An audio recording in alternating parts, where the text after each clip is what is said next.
you got a lot of criticism for this, but you were one of the people that early on said that Biden should step down. Why is the Democratic Party at this stage in its history so bad at generating the truly inspiring person? To me personally, AOC is an example of a person that might be that person. You should have her on the show. What? I would watch that. Definitely. But, I really try to, and we'll talk about this. I try to do like 2-3 hours, and there's a hesitancy on the left, especially to do these kinds of long programs. I think it's a trust issue. I'm not exactly sure what it is. 80% of the people on the show are left wing. I'm pretty good faith, and I try to bring out the best in people. Have you invited her? Is that what you're saying? Yeah. Well, we'll see what happens when people get closer to 2028. Sure. Maybe people begin taking that kind of risk. I hope so. Bernie's up there in age, so he can't do it anymore. Why is the Democratic Party so bad at generating I this don't kind of think talent? it's so bad at generating them. I think that it turned out to be bad at generating them this year. Look, like as you mentioned, back in February 2023, I was somebody who came out and said, like, Biden can't run again. This isn't going to work. And my view, and that was really what that set of pieces was about the argument that even though Biden was clearly going to win the primary, that there was still time for Democrats to do something the parties had done in the past and have an open convention. And you could structure the lead up to an open convention in a number of different ways, right? You could have something like a mini primary, but basically you'd have Democrats out in the media, out giving speeches, and their ultimate audience would be the delegates at the Democratic National Convention. And my hope was through that you would find the person for this moment. The thing for Kamala Harris that was really difficult was she was for another moment. She was picked by Joe Biden in 2020 amidst just a very different political equilibrium, a sense that you had a transitionary moment between two versions of the Democratic Party. Maybe Joe Biden reaching a little bit back to the past, to these sort of lunch pail, blue collar Democrats. Joe from Scranton was a big part of the Joe Biden appeal. But also Biden never has a chance if he's not Barack Obama's vice president. And so you have this sort of weird set of historical factors like operating at the same time. There's a desire for stability and experience amidst the chaos of Donald Trump and the pandemic. There is Biden as Obama's vice president, who nevertheless did not run in the election after Obama. I think a lot of people look back at 2016 and think, you know what, if Biden had been the candidate, he would have beaten Trump and we would live in a different reality. And then Biden chose Harris as an effort to shore up his own at least assumed weaknesses, right? He's a white man in the Democratic Party at a time when the Democratic Party is diversifying. And when the view of how you win elections is you put back together the Obama coalition. And the Obama coalition is young people, it's voters of color, and it's enough working class white voters and then college educated white voters, right? That's the Obama coalition. And so Biden picks Harris, for different reasons. My view at that time was I was sort of a Tammy Duckworth person and thought I should have picked Tammy Duckworth. But there were different people out there. And then the kind of moment that Harris was running in just sort of dissipates. First, she has a particular background from California where she's a tough on crime. Her book is called Smart on Crime Prosecutor. But she runs in the Democratic Party at a time when it's turned on that kind of politics. People want a lot from her personally, but they don't want a sort of prosecutorial character. So she sort of abandons that and never, I think, really finds another political identity, certainly before she begins running, in 2024 that works. But she's a talented debater. She's a very talented performer on the stump, but she doesn't really have a theory of politics and policy that she's identified with. But she's a way for Biden to signal that he understands that him being, in 2020, a 78-year-old white guy, he understands the future is not him, or at least not just him. And he's sort of trying to make a coalitional pick that speaks to his own, potential weaknesses. I think by 2024, you have two problems, right? Once he only steps down, what is it, June? Like, they are weeks from the DNC. They don't have time anymore for an open convention. You now have the Biden administration is very unpopular for a number of reasons, but particularly inflation and cost of living. So now you have Kamala Harris running with the sort of anvil of being associated. I mean, it's a Biden-Harris administration. She doesn't really have a lane on cost of living. It's not something she's known for working on in the Senate. It's not something she has a bunch of great ideas about, not something she's great at talking about. It's probably not the candidate you would pick for a cost of living election. And she's had no time to build that out, right? Maybe if she had been running in a primary for, a year and a half, having to fend off Elizabeth Warren and Bernie Sanders and Pete Buttigieg and whomever else, she either would have figured out how to do it, right? Primaries are periods of education and learning for the candidates too, or they would have found somebody else who could do it. But she doesn't get any of that, right? She's thrown into the game with 3 months to go. So, they picked the candidate in 2020 who won. Whether you think Biden's inspiring or not, he was a reasonable pick for that moment. He should have never run for a second term, and he sort of implied to a lot of people that he wouldn't. And then the handover to Harris was a very difficult handover to a candidate who didn't go through any kind of selection process for the moment at which he was running. We'll see what they do in 2028, but the consequences of what they did in 2024 have been severe. There's two really big questions on the table that I think click together in an interesting way. You asked, one, why did Trump win? And two, why do Democrats have this certain communication style that might make them less interested in coming onto an unstructured 3-hour conversation with you? Let me try to tell a story that connects them. I think Trump's victory in 2024 was overdetermined. There are a lot of factors here. Number one, if you look internationally, incumbents lost all over the world. They lost in the US, they lost in Europe, they lost in pretty much every developed country at rates that we really haven't seen in 50 years. And that's largely because the inflation crisis that came after COVID created an absolute disaster for incumbent establishment power. People couldn't bring prices down, voters were furious, and they were destroying establishment orders all over the world. Democrats happened to be in power, and as a result, they got the brunt of it. That's number one.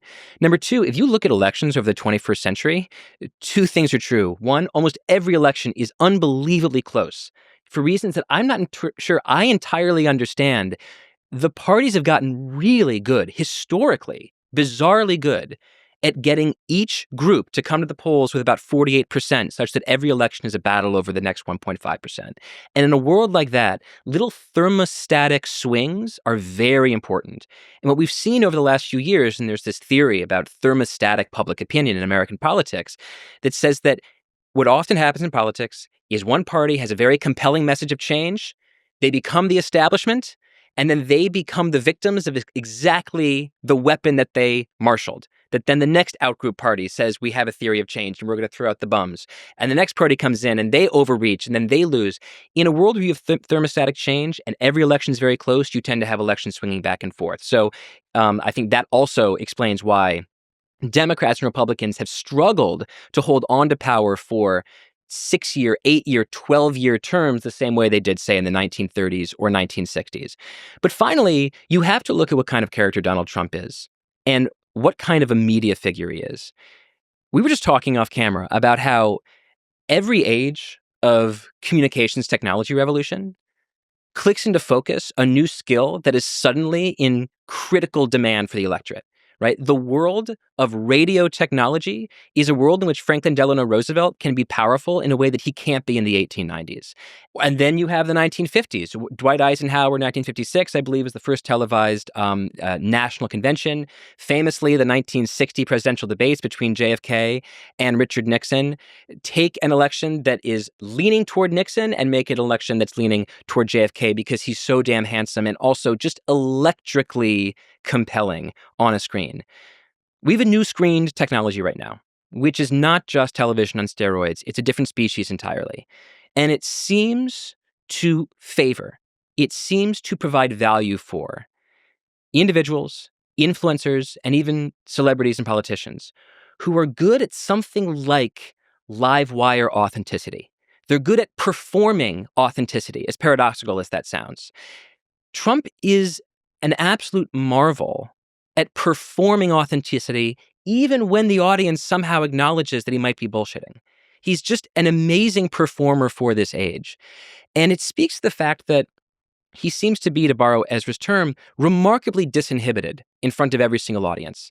There doesn't seem to be this sort of background algorithm in his head calculating exactly how to craft his message to different audiences. He just seems to be like a live wire animal in front of every audience.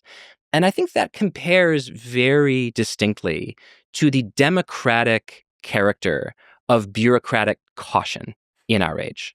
Yeah. And there is a really important distinction between this vibe of the Trumpian ruler and the vibe of the rule follower. And the vibe of the bureaucratic rule follower is a little bit afraid of unstructured conversation, is always performing the background algorithm of how do I communicate in a way that balances all of the coalitions on my side?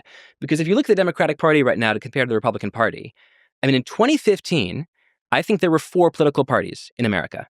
There was MAGA, there was the center right, there was the Bernie wing, and there was the Biden, Clinton, Obama wing. And what happened is that Trump killed and skinned the center right and is now wearing it as a hat. The entire Republican Party is Donald Trump wearing the skins of the old center right, the Romney wing. And the Democratic Party is still a fight. It's exactly what Ezra described. It's a jungle. And maybe there's something about that jungle nature of the Democratic Party that is making some of its leaders perform this sort of coalitional calculation when they're communicating, such that it makes them less interested in appearing in settings that might cost them, that might not benefit them in exactly the sort of pre-calculated way they have to get their message across. And so there's not necessarily a whole lot of empirics to that theory. I'm a little bit going on vibes here, and maybe Ezra sees some flaws to the theory. It's an age of the vibe. It is the age of the vibe. Yeah, exactly. Yeah. I'm trying to perform the live wire authenticity that I'm describing. But I do think that might begin to explain why you, Lex, might be picking up on a difference between the political vibes, an eagerness and a willingness on the one hand to have kind of unstructured and even chaotic conversations, and a care on the other side about not letting conversations become too unstructured or too careless. Can I build on that? I know we're supposed to talk about abundance, but I want to talk about this. There's an abundance of time. An abundance of time. We're on the Lex Fridman Show. So 2 or 3 things. One is Democrats still think the currency of politics is money and the currency of politics is attention. And that's a huge difference between the two sides right now. So what did Kamala Harris come in and do? She came in and raised a shit ton of money, right? Like $1 billion in, record time, basically. She had more money than Donald Trump did and used it to try to buy attention. What it meant for Democrats to be good at social media is to have a good social media team. People in your office somewhere, in your campaign headquarters, who put out cool things on social media, good memes and good advertisements and so on. What it means on the right to be good at social media is to be you personally good at social media. You're Vivek Ramaswamy, you're JD Vance, you're Donald Trump, you're Elon Musk, and what you understand is you are the product. What it means to be good at attention is you are good at attention. Now, Harris, I think, was actually better at some dimensions of this. They were just slightly older dimensions than people always gave her credit for. Hell of a performer on the stump. She was way better on the stump than people realized she would be. And a good debater. She'd always been a good debater. She trashed Donald Trump in that debate. But she does not do social media herself at any level, right? Because she's not going to take risk. Most Democrats still live in a world where the thing that they are optimizing for in attention is to not get negative attention. And what the Trumpist wing of the Republican Party understands, and this is truer for them than it probably would be for Democrats, because for them, the media is the enemy, or at least the mainstream media is, etc., but is that attention, a volume of attention is itself good, and you can only get a critical mass of it if you're willing to accept negative attention. Agenda control doesn't come from positive attention, it comes from conflict. You get agenda control by doing things the other side disagrees with, so they enter into functioning agreement with you to keep the thing you're doing at the front. Now, that doesn't make you highly popular. Donald Trump is the most unpopular modern president at this stage of his presidency, except for Donald Trump's first term. It took, I think Nate Silver said it was 221 days for Joe Biden's net favorability to go negative. It's taken something like 55 days for Donald Trump to do the same. So what Donald Trump is doing does not optimize for favorability. It does not optimize, by the way, for big wins. Democrats feel like they got trashed in 2024, and in a way they did. But Trump's popular vote victory was the smallest popular vote victory since 2000, when Al Gore, beat George W. Bush by 17 dogs and 3 old men, or whatever it was. And so attention works really differently. And while I think some of the the Rogan of the left discourse has been frankly overstated, because honestly, the most parsimonious model of 2024 and 2020 is in 2020, you have a 48-48 nation, something like that. Or maybe you have something that's more like a 49 Democrat, 47 Republican nation. And in 2020, because of the pandemic, Donald Trump suffered let's call it a 2.5 point incumbent penalty. People are mad about the pandemic. They're mad about things being chaotic. So he loses 2.5 points. That gives, given the natural split of the electorate, Joe Biden a 4.5 point popular vote victory. In 2024, people are mad about inflation. They're somewhat mad about the border. You have a 2.5 point penalty applied to the incumbent administration. Now it's Harris. And you get a 1.5 point popular vote victory for Donald Trump. I genuinely don't think, and this held internationally too, right? I genuinely don't think you need a lot more to explain the election right now than that. But you do need something more than that to explain Donald Trump's now, since 2016, almost decade-long dominance of all attention in American politics. Starting when he came down the golden escalator in 2015, Donald Trump, American politics from 2015 to 2020, when Joe Biden won, was about Donald Trump. Then from 2020 to 2024, when Joe Biden was president, it was about Donald Trump. And then from 2024 on, it's about Donald Trump. Joe Biden was an attentional void. Be it his age, be it their strategy, they agreed that the topic of the nation should be Donald Trump, right? When he went back to begin his campaign in 2024, he goes to Valley Forge and gives a speech about January 6th and Donald Trump, right? It wasn't about his own achievements. It was about Donald Trump. Joe Biden didn't do the Super Bowl interview, right? In 2023, that's when I did my thing about this is not going to work. Like, probably because at that point he was not capable of good extemporaneous interviews. I mean, I think that was my view of them, right? That the revealed thing here was that they didn't trust him to do interviews. I didn't have some inside information about anything. I just looked at what they were doing, what they weren't doing. They're behind in the polls. They weren't doing things like the Super Bowl interview. If you can't turn your candidate into the product, if you don't trust your candidate to be the product, in an election, you're fucked, right? And so that was to me the tell. But attention is the coin of the realm. Now, there are better and worse ways of doing it. I don't think Donald Trump is doing himself huge favors right now. I think there was a path they could have walked to be a majority party. I think that if he was more restrained, more inhibited, if he was able to not do a bunch of things that are mobilizing opposition to him, you could talk about what they would or wouldn't achieve that way, but I think they could be in a much stronger political position. That would make them stronger for the midterms. It would eventually make, J.D. Vance stronger as a successor. I think they're running a very high risk strategy that has a very reasonable chance of, if they don't make a, what I would call like an autocratic breakthrough, they might completely blow up their own movement, right? It's all very high risk. So for them, like for everybody, for everything, what makes them good at politics is also what makes them bad at politics. But for Democrats, the caution, the sort of bureaucratic culture, the fear of saying anything that will make anybody mad, it is optimized for a different attentional era. And one of the things I am watching when you were saying about leaders, one of the things I'm watching in the people coming up, the ones who want to run in 2028, is who seems like they have adapted to this era, not in the way Trump did or Vance did or Musk did. I think they're going to need something different. They fully represent the Twitter era of politics. I mean, Musk bought Twitter. They're sort of all in on what politics right now, what online politics feels like. I think the thing that will come next is someone who's able to synthesize both the lessons of it and the feeling that we all have that it's kind of sick and poisoned, right? That Twitter's not a good place. X is not a good place. TikTok politics is not a good place, that we're all being turned on each other. Somehow you need to be authentic and authentically angry at what we've all become, in the way that Obama ran as a political reformer who hated the red and blue cut of America, who hated what political consultants and pollsters were doing to us. You're not going to have somebody who just echoes. There will be no Joe Rogan of the left. There will be no Donald Trump of the left, because the left is different than the right. But it will have to be something authentically of this era, but also authentic to the backlash to it, which I think as we enter into this period where the president and everybody around him fully embraces this attentional economy, I think people are going to want something different from this attentional economy in 4 years.